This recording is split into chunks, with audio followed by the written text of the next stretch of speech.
وحشی اور دہشت گرد بھارتی فوج نے ایک اور فرضی جھڑپ میں مزید 3 کشمیری نوجوانوں کو شہید کر ڈالا۔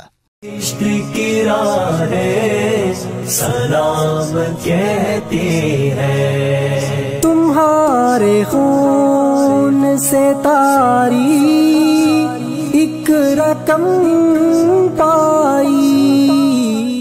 ان نوجوانوں کو آج شام سری نگر کے علاقے رام باغ میں اس وقت اندھا دھند گولیاں مار کر شہید کر دیا گیا جب وہ ایک گاڑی میں سفر کر رہے تھے۔ ان نوجوانوں کی شناخت مہران یاسین شالہ ساکن جمالٹا مہاراج گنج سری نگر، باسط احمد ڈار ساکن ریڈونی پائن کولگام اور منظور احمد میر ساکن ببہار پلوامہ کے طور پر ہوئی ہے۔ مقامی لوگوں نے کہا ہے کہ ان نوجوانوں کو جعلی مقابلے میں شہید کیا گیا۔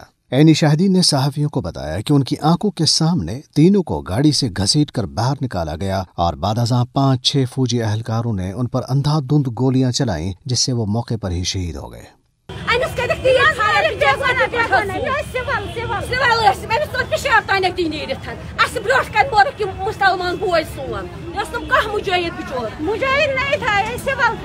نوجوانوں کی شہادت پر علاقے میں زبردست احتجاجی مظاہرے پھوٹ پڑے۔ مرد و خواتین کی بڑی تعداد نے بھارت کے خلاف اور آزادی کے حق میں فلک شگاف نعرے بلند کیے۔ ہم لوگوں نے کیا کیا؟ کیا سنا ہوگا ان کی ماں نے؟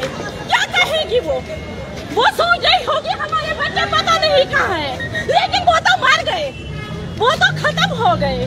کس کو یہ دیکھنا پڑے گا؟ میرا بچہ 3 سال کا ہے، کیا میں اس کو اس لیے پال رہی ہوں کہ وہ کہیں سے نکلے انکاؤنٹر کا شکار ہو جائے؟ کیا ہو رہا ہے یہاں؟ کب تک یہ قوم سوئے گی؟ کب تک مائیں اپنے بچوں کو اس لیے پالے گی کہ ان کو شہید ہونا ہے؟ کس لیے؟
یہ امر قابل ذکر ہے کہ بھارتی فوج نے ایک ہفتہ قبل سری نگر ہی میں حیدرپورہ کے مقام پر 4 افراد کو ایک جعلی مقابلے میں شہید کیا تھا۔